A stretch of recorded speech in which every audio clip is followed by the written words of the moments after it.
Hello, welcome back to Madrona's Pulse Teachings. I am Iris and we are doing our astrology of the week ahead.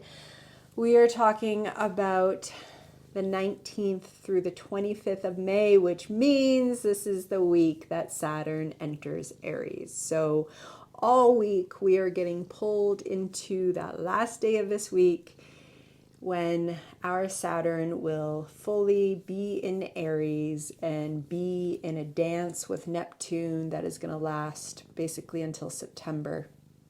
So this is a week of that major shift, and then next week will also be the major shift of adapting to that new energy of Aries, of Saturn in Aries.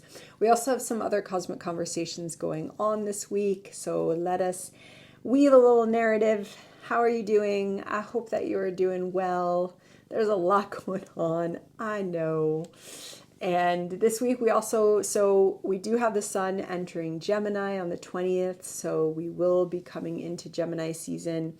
We also have some cosmic conversations that are going on all week. So we are going to have Mars trining Venus, Mars in Leo trining Venus in Aries all week long. We've also got Jupiter square the nodes all week long. And we also have Chiron inconjunct the south node all week long. So it's a bit of a dynamic week. Okay, now, especially with Saturn entering Aries, you may even be, I don't know if the mic is picking up her little purrs, but we are present with Charlotte, whom is new to a lot of you folks because she, for the most part, lived entirely outdoors in BC, and she is trying her early retirement life as an indoor cat. And she hangs out in this little, what will be my little witchy office that hasn't really been set up yet. And she's here with us. Okay, so firstly, Saturn entering Aries is a very big deal. I've been talking about this for a while. Lots of astrologers have been talking about this for a while. So this also means that this is the week where we are journeying with Saturn's last week in Pisces, okay? And yes, she had to have one of those lion's shaves done, so she has a little pom-pom tail. And there can be quite a bit of grief. I'm not going to sugarcoat it. Saturn moving through that ending stage of Pisces is a final exhale. And we did this with Neptune. We did it with Venus a couple of times. This is the first pass with Saturn. Saturn will go retrograde. It will come back into Pisces. We will have to do this through different stages. But this is the first stage in which that Saturn is moving into Aries. And with that move, it's moving through some pretty deep waters, internally, externally. It's also Saturn, which governs our structures, like all of our structures. It is how we create boundaries. It is how we create boundaries in our own lives, how boundaries are created for us between what is knowable and what is beyond our ability to know, especially with the mind. And so as this Saturn is switching into Aries, those boundaries and those core boundaries around what is knowable are changing. And so that also comes with an incredible amount of release and letting go and endings. And again, it's important to remember that this is part of a longer process. So these could be endings that we're kind of going through different versions and stages of, and new beginnings and different stages of, through to February 2026. Okay, that's the transitional period. Then we're really moving forward. But just knowing that this is a big shift. And there literally is this dissolving, this collapsing, this releasing of the structures that we've organized to a certain extent, how we make sense of ourselves and the world. And this is going to be very personal based on in your own natal chart where you have that shift from the 29th degree of Pisces to the 0 degree of Aries. And that's going to be the area in your life where these structures are really shifting. But just knowing there's a lot. And of course, when a major shift like this is happening, we might need to move a little slowly. We might have a lot coming up. You might not even be able to really give words to all that is coming up this week, particularly because it's the final degrees of Pisces and it is a lot. And yet we're moving in to new embodiments, to new fire, to the building of new structures, to new organizations for our own lives, and of course for society, for what it means to be human. But there is nothing small about these shifts. And as Saturn moves into Aries, it is going to start coming into its very close dance with Neptune, who's there at 1 degrees of Aries now. And they're not going to have their exact conjunction until February 2026. But they're going to move forward into Aries, and then they'll go retrograde and start moving backwards. And then in September, when they're retrograde, that's when Saturn they'll start separating a bit. Okay, so but from pretty much the end of this week through to September, Saturn is coming into that dance with Neptune, and that is rewriting structures. That Neptune and that Aries together, this is coming into realities that simply weren't possible before. And so right now we're in that dissolving and breakdown of Saturn going through the end of Pisces, and that needs to be allowed. We can't jump to the new reality. That is bypassing what is here. Here is the final release for this stage. Okay, so just knowing that's happening this week is big. We also have these other energies happening this week. So our Venus trine Mars. So Venus is there in Aries and Mars at 15 degrees of Leo. So we have a fire trine. Now this is really significant because we have been journeying so much with first Mars was retrograde, then Venus retrograde. Mars is the ruler of Aries, which brings in another layer of the powerful fire energy that is surging through us this week. Okay, this is creative energy. This is passionate energy. So this is really also something to lean into amidst this kind of dissolving of Saturn that I was just talking about. And knowing that while these massive structures in the collectives, and then of course in our own lives and how we journey through various collectives, how that is kind of being taken apart so that it can come into new life. And it's not taken apart so that it can be put back together. It is taken apart so that a whole new being can emerge with that Saturn and Neptune together. It is not like it's really not predictable what that's going to be, because Neptune brings in other realms, and this is Saturn creating structure out of other realms. But this week there's this very personal creative surge of that Venus, who now is out of her shadow period. She is forging ahead in Aries in what do you desire for your soul's journey in this life. This is not desire that comes, this is not a desire that wants to come out of loss or grief or trying to measure up and just kind of compare myself to others. And especially when Aries is comparing itself to others, it's moving from fear, very strong fear. This is a Venus who has gone through her retrograde, who had to go back through that birth canal, the cosmic birth canal, and then come through it again.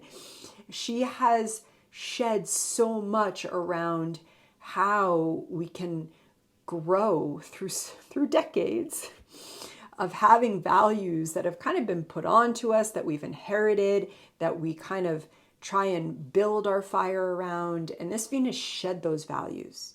This Venus has been rebirthed in the cosmic womb, come through so that we can have soul-driven desire and passion and love that we go after in this life. Trining Mars, who now is in Leo, who after Mars is retrograde, this is not about a Leo performance so that others can validate it, so that it can feel like it's the center of attention and not have a strong sense of self, and then it keeps seeking that validation from external sources, and it creates a very, very vicious loop, which when Leo gets caught in, it just gets a big, messy, insecure self. When Leo is moving after the primal drive to create, to feel creative energy and just shine in that process of creating. And it's not shining so that others can just praise it. It's shining because it feels so good to be doing what it loves. And its love is coming from its soul connection to divine source. That is merging with our desire, our primal desire, our action to love and to love life in a way that by loving life, we're loving ourselves and we're loving Goddess. That's what Venus is bringing on the table. And we get to pursue that with this Mars. This Mars who went on such a journey in Cancer about that merging of vulnerability and strength. And that Mars brings that wisdom forward. This is one of the issues that can happen with astrology, especially with the way that social media has come in, is we kind of think like, oh, this thing happens on this day. Like we just had Uranus and the Sun conjunct last week. And we talk about it and it's like, okay, this day. But that Sun is bringing that energy with Uranus for its whole next cycle. And that layer is there, and this is why embodied astrology is something that's very different than when it's just this kind of intellectualized astrology. And we're journeying with it, and we're learning, and we're reflecting, and we're experiencing, and it is phenomenological, and it is here. And so we're bringing all of that together with all that Mars has been on its journey with, and that lesson of strength and vulnerability, and bringing that into passion. And that is now talking with Venus. And that's here all week. It's exact on the 22nd. So these first few days of the week, we're building towards it. Exact on the 22nd, but we're still moving with it through the end of this week. So that energy is bringing some fire, passion, which hopefully it will help if you are someone who is moving through a season of grief right now. And as I said, with the Saturn, that can be strong. Leaning in to what really feels like you love. What do you love? What is passion for in this life? And if you're stumped there, journaling with it, really feeling into it, seeing what you're being attracted to, whether it's attracted to nature or to some show you start watching, and then do a little self-analysis with the archetypes in the show and what's coming up and what is feeding you and what can feed you in your own life and what can we pursue. And that is here. Okay. Now we also have Jupiter square the nodes all week. And we also have Chiron inconjunct the south node all week. Okay. So this is, on the one hand, that Jupiter square the nodes can be a little bit of a clearing out. It can really be, Jupiter is in Gemini. It is squaring the nodes. So our south node is in Virgo. Our north node is in Pisces.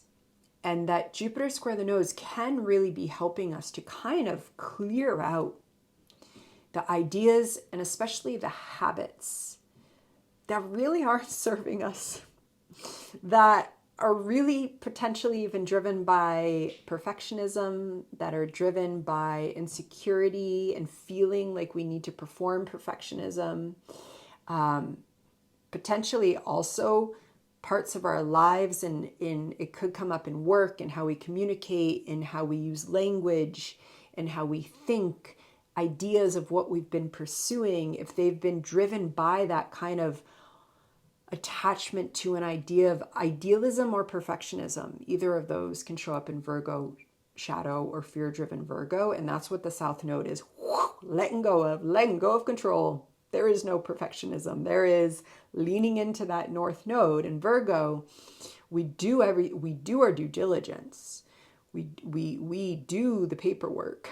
We have everything moving in alignment with what the situation requires. And we also know when we've shown up, when we've done what we can do, and then we let go and we give it over to source, spirit, divine, and we give it to Pisces.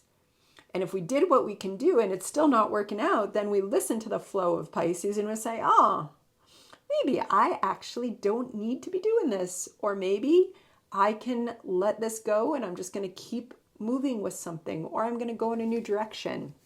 Maybe a whole new idea births itself. Okay, and that Jupiter brings that kind of, that can, that birthing itself of new ideas, of new directions, of new thoughts, of new understanding. That could be really powerful right now. And it most likely is going to come by letting go of the ideas, the projects, the plans that are just not serving us anymore. Okay, it doesn't mean, and this is really, it's letting go of attachment. Okay, because it doesn't mean that we necessarily just quit overnight, whether it was a project or a job, or, I mean, maybe you do, but not all of us are in a position where we can do that. It's not always the wisest thing for our well-being, but we can let go of attachment, and we can let go of attachment and allow that birthing of new ideas to just come in, and that Jupiter could really be supporting with that. And as that's going on, Chiron in Aries at 25 degrees of Aries is in an inconjunct with that South Node in Virgo. And so the inconjunct can be a bit of a push and pull. It can be a bit of a tension. It can be a bit of something coming to a head, and that way we see it or we move through it.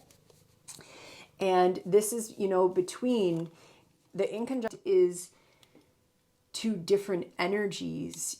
That Virgo has a diligence to it. It likes to know where it's going. It likes to know the plan. It likes to have all of its T's crossed. It likes to know what it needs to do.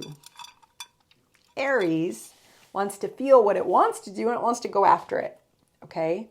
And so again, that South Node, we are letting go of just that attachment. And in letting go, there may be something that comes forward for the healing of the self, especially if we've been out of survival, out of conditioning, out of just having to pay the bills. If we have been really attached to certain aspects of our life, but how we approach something like work, how we approach family, how we approach relationship. It depends where you have Virgo in your chart. But it's in our attachment that by letting that go, similar to the Jupiter square the South Node, but here there's something healing that wants to come through in our sense of self, in our primal fires, because that Chiron is the wounded healer, and that it's deep, it's soul deep. Chiron is soul deep. There's nothing surface about Chiron. Sometimes Chiron is actually, it's below the story. It's the way that through, whether it's various relationships in one life or various lives, there's that energetic pattern, and that's the wounding. And then there's different stories that get woven through with it. But Chiron wants to take us into that energetic patterning, and it wants to heal in there. And it also recognizes that the idea of perfect healing, of completely cured, doesn't really exist, because that's not really what we're here for. But there's so much wisdom and progress and change and wisdom that comes as we go through those different layers and realities and realms of healing. And so with that inconjunct to the South Node, which is a karmic signature, that there could be some deep healing that's coming from, again, letting go of that attachment. Also Virgo attachment is also attachment to any romanticizing of the martyr archetype. Okay. Especially as all of us are now working with that South Node in Virgo, it is not a life to be a martyr. It is a life to show up, to hold commitment and dedication in a sacred way, but be driven by connection to the divine. And when Virgo is too attached to the idea of service, that's when it falls into actually an ego-driven, sometimes, idea of service. And that's some of the gucky stuff of South Node in Virgo that's being let go. And as if any of that resonates with you at all, it's letting go of that. That's going to help that primal Aries wound heal, because Aries needs to go after its fire. That's what it's here to do. And so that's another dynamic energy of this week. Okay, so there's a lot this week that we're kind of moving through and balancing, and yet the biggest movement of this week is that Saturn is moving with that Saturn as we, on the 25th, journey with Saturn into Aries. And I mentioned it really briefly, but I do just want to give a little more narrative to Gemini season. Happy solar return to our Gemini suns out there, because on the 20th, the sun is going to shift from Taurus into Gemini, and we move from Earth into air, okay, in that solar drive. And this could be welcomed because we also have we had a really dynamic Scorpio full moon. And so there was a lot of Taurus and Scorpio polarity. And so the sun moving into air can be a little bit of freshness coming in, because we're moving into that energy of ideas and communication, moving between different perspectives, conversations, and shining through the idea plane, right? So you do just welcoming that Gemini energy as we move with it.